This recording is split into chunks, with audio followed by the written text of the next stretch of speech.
बलं यशोधैर्यं निर्भयत्वमरोगता अजाड्यं भक्तित्वं च नमो मत्स्मरणात् भवेत्।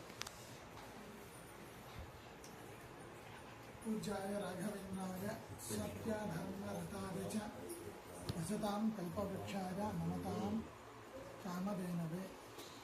आपादमौलिपर्यन्तं गुरूणाम् आत्मनः स्मरेत् तेन विघ्नाः प्रणश्यन्ति ಸಿದ್ಧ್ಯಂತಿ ಚ ಮನೋರಥಾಃ. ಇವತ್ತು ನಾವು ಧರ್ಮ ಕರ್ಮಗಳನ್ನು ಮಾಡ್ತಾ ಇದ್ದೇವೆ. ಇವತ್ತು ಇಲ್ಲಿ ಏಕಾದಶಿ ಮಾಡಿ ಪಾರಾಯಣವನ್ನು ಮಾಡ್ತಾ ಇದ್ದೀವಿ ಅಂತಂದರೆ ನಮಗೆ ಒಂದು ಪುಣ್ಯ ಬೇಕು, ಇಲ್ಲ ನಮಗೆಲ್ಲ. ನಮ್ಮ ಪುಣ್ಯದ ಜೊತೆಗೆ ಸಿಂಹಪಾಲಿನ ಪುಣ್ಯ ನಮ್ಮ ಪೂರ್ವಜರು, ನಮ್ಮ ಹಿಂದಿನವರು ಆ ತರಹ ಸಂಸ್ಕೃತಿಯನ್ನು ಸಂಪ್ರದಾಯವನ್ನು ಸಂರಕ್ಷಣೆ ಮಾಡಿಕೊಂಡು ಬಂದಿದ್ದಾರೆ ಅನ್ನೋದಕ್ಕಾಗಿ ನಾವು ಮಾಡ್ತಾ ಇದ್ದೇವೆ. ಇವತ್ತಿಗೆ ನಾವು ಈ ತರಹ ಸಂರಕ್ಷಣೆ ಮಾಡ್ತಾ ಹೋದ್ವಿ ಅಂತಂದರೆ ಮುಂದಿನ ಪೀಳಿಗೆಗೆ ಆ ಸಂಸ್ಕಾರ, ಆ ಆಚಾರ, ಆ ವಿಚಾರ ಬರ್ತದೆ. ಇಲ್ಲಿ ಶಾಸ್ತ್ರ ನಮಗೆ ಎರಡು ಪ್ರಸಂಗಗಳು ಬಹಳ ಎಚ್ಚರ ಕೊಡ್ತದೆ. ಒಂದು ಬೆಳವಣಿಗೆ ಪ್ರಸಂಗ ಇದ್ದಾಗ, ಸಣ್ಣ ಕೂಸಿದ್ದಾಗ ಬೆಳೆಸೋದು ಬಹಳ ಸೂಕ್ಷ್ಮತೆಯಿಂದ ಬೆಳೆಸಬೇಕು. ಆಮೇಲೆ ಒಂದು ಯೌವನಾವಸ್ಥೆ ಇದ್ದಾಗ ಬಹಳ ಜಾಗರೂಕತೆಯಿಂದ ಬೆಳೆಸಬೇಕು ಅಂತ. ಅದಕ್ಕೆ ಒಂದು ಸಾಹಿತ್ಯದೊಳಗೆ ಒಂದು ಮಾತನ್ನು ಹೇಳ್ತಾರೆ. ಏನಂತ? ಅಪಹರಿತ ಚ ವಾಕ್ಯ ವಶುಷ್ಕಪತ್ರಂ ಸಮುದ್ಭೂತ ರಜೋಭ್ರಾಂತಿ ಯೌವನ ಸಮಯ ಪುರುಷಂ ಪ್ರಕೃತಿ ಅಂತ. ಸಂಸ್ಕೃತದಲ್ಲಿ ಒಂದು ಕಾದಂಬರಿ ಅಂತ ಸಂಸ್ಕೃತದ ಬಾಣಭಟ್ಟ ರಚನೆ ಮಾಡಿರ್ತಕ್ಕಂಥ ಬಹಳ ಅದ್ಭುತವಾಗಿರ್ತಕ್ಕಂಥ ಅಲ್ಲಿ ಬರುವಂಥ ಮಾತು. ಶುಕನಾಶರು ಯುವರಾಜನಿಗೆ ಉಪದೇಶ ಮಾಡ್ತಕ್ಕಂಥದ್ದು.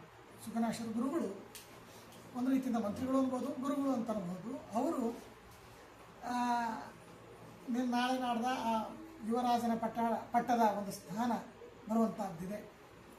ಆಗ ಅವ್ನು ಕುಡಿಸ್ಕೋತಾರೆ, ಬಾಪ ನೀನು ಯುವರಾಜನ ಪಟ್ಟಕ್ಕೆ ಹೋಗ್ತಾ ಇದ್ದೀಯ, ನಾಲ್ಪಮಪಿ ಉಪದಿಷ್ಟವೇ ಮಸ್ತಿ, ನೀನು ಎಲ್ಲ ತಿಳಿದವನಾಗಿದ್ದಿ, ಯಾವುದು ಉಪದೇಶ ಮಾಡಬೇಕು ಅಂತ ಯಾವುದು ಇಲ್ಲ. ನಾ ಅಲ್ಪಮಪಿ ಉಪದಿಷ್ಟವೇ ಮಸ್ತಿ.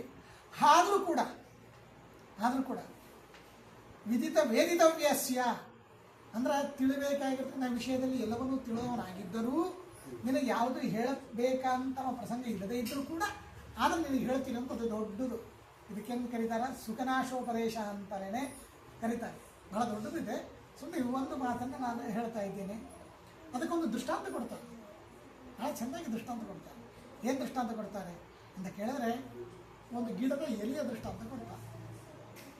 ಅಪಹಾರತಿ ಚ ವಾತ್ಯವ ಶುಷ್ಕಪತ್ರಂ ಸಮುದ್ಭೂತ ರಜೋಭ್ರಾಂತಿ. ಆ ಗಿಡದೊಳಗೆ ಆ ಚಿಗುರು ತಿರ್ತಾರೆ. ಆ ಚಿಗುರುವಂಥ ಎಲೆ ಎಲ್ಲಕ್ಕಿಂತ ನಾನೇ ಮೇಲೆ ಇದ್ದೀನಿ ಅಂತ ಸ್ವಲ್ಪ ಅಹಂಕಾರ ಪಡ್ತದೆ. ಆಗ ಕೆಳಗಿದ್ದ ಎಲೆ ಎಚ್ಚರ ಕೊಡ್ತದೆ ಅಂತ ಅಹಂಕಾರ ಪಡ್ಲಿಕ್ಕೆ ಹೋಗ್ಬೇಡಪ್ಪ, ನಾನು ಈ ತರಹ ಅಹಂಕಾರ ಪಟ್ಟವನೇ, ಆದರೆ ನಾನು ಈ ಥರ ಅಹಂಕಾರ ಪಟ್ಟವನೇ, ಆದರೆ ಒಂದಲ್ಲ ಒಂದು ದಿವಸ ಕೆಳಗೆ ಮೇಲೆ ಎಲ್ಲರೂ ಇರ್ತಾರೆ, ಆದರೆ ಒಂದಲ್ಲ ಒಂದು ದಿವಸ ಕೆಳಗೆ ಇಳಿಲೇಬೇಕು. ಹೀಗಾಗಿ ಎಲ್ಲರಿಗೂ ಈ ಅವಸ್ಥೆ ಬರ್ತಾ ಇರಬೇಕಾದ್ರೆ ಯಾಕೆ ಅಹಂಕಾರ ಪಡಬೇಕು? ಬೇಡ ಅಂತ. ಆದರೆ ಎಲ್ಲರೂ ಕೇಳ್ತಾರೆ, ಎಲ್ಲರೂ ಕೇಳೋದಿಲ್ಲ. ಎಲ್ಲರ ಪ್ರವೃತ್ತಿ ಒಂದೇ ಥರ ಇರೋಂಗಿಲ್ಲ. ಯಾರು ಕೇಳ್ತಾರೆ ನಡೀತದೆ ಅಂತ. ಯಾರು ಶಟ್ಕೊಂಡು ನಿಲ್ತಾರೆ ಅದಕ್ಕೇನಾಗ್ತದೆ? ಜೋರಾಗಿ ಗಾಳಿ ಬರ್ತಿರ್ತದೆ. ಜೋರಾಗಿ ಗಾಳಿ ಬಂತು ಅದ್ರ ಮೇಲೆ ಹೋಗ್ತದೆ. ಒಂದಲ್ಲ ಒಂದು ದಿವಸ ಅದು ಒಣಗ್ತದೆ. ಒಣಗುವಂಥ ಪ್ರಸಂಗ ಇದ್ದಾಗ, ಒಣಗಿದಾಗ ತನ್ನ ಶಕ್ತಿಯನ್ನು ಕಳ್ಕೊಳ್ತದೆ. ಎಲ್ಲಿದೆ ಜೋರಾಗಿ ಗಾಳಿ ಬಂತಂದ್ರೆ ಗಾಳಿಗೆ ಹಾರಿ ಹೋಗ್ಬಿಡ್ತದೆ. ವಿಚಿತ್ರ ಏನು ಅಂತಂದ್ರೆ, ಹಾರಿದಾಗ ಹೆಂಗೆ ಅನಿಸ್ತದೆ? ಇನ್ನಷ್ಟು ಮೇಲಕ್ಕೆ ಹೋಗ್ತದೆ. ಆಗ ಕೆಳಗಿನ ಎಲೆ ಅಂತ, ನೋಡಪ್ಪ ನಾನು ಗಟ್ಟಿ ಇದ್ದೀನಿ, ಹೆಂಗೋ ಹೋಗ್ಕೊಳ್ಳೋ ನಾನು ಸ್ವಲ್ಪ ಗಟ್ಟಿ ಇದ್ದೀನಿ, ನೀನು ಹಾರು ಹೋದಿಲ್ಲ, ಗಿಡನೇ ಬಿಟ್ಟು ಹೋದಿಲ್ಲ ಅಂತಂದರೆ, ಗಿಡ ಬಿಟ್ಟು ಹೋದ್ರೆ ಏನಾಗಬೇಕಾಗಿದೆ? ನಾನು ಎಷ್ಟು ಮೇಲಕ್ಕೆ ಹೋಗಿ ನೋಡು ಅಂತ ಹೇಳ್ತೇವೆ. ನೀನು ಮೇಲಕ್ಕೆ ಹೋಗಿದ್ದಿಲ್ಲ ನಂಗಲ್ಲ. ಆಮೇಲೆ ಬಿದ್ದಾಗ ನೀನು ಯಾರು ಕೇಳೋಂಗಿಲ್ಲ. ನಾನು ಕೆಳಗೆ ಬಿದ್ದರೆ ನಾನು ಕೇಳೋರಾದರೂ ಇದ್ದಾರೆ. ಆದರೆ ನೋಡಿ ಹೆಂಗಾಗ್ತದೆ. ಸಮದ್ಭೂತ ರಜೋ ಭ್ರಾಂತಿ ಯವನ ಸಮಯ ಪುರುಷಂ ಪ್ರಕೃತಿ ಅಂತ. ಆಗ ಸುಂಟರ ಗಾಳಿ ಒಳಗೆ ಆ ಒಣಗಿದ ಎಲೆ ಮೇಲಕ್ಕೆ ಹೋಯಿತು ಅಂತಂತಂದರೆ ಹೋಗ್ತದ ಎಲ್ಲೋ ಇದು ಯಾವ ಗಿಡದ ಎಲೆ ಅಂತ ಸಹಿತ ಗುರ್ತಿಡ್ಲಿಕ್ಕೆ ಆಗೋದಿಲ್ಲ. ಹಾಗೆ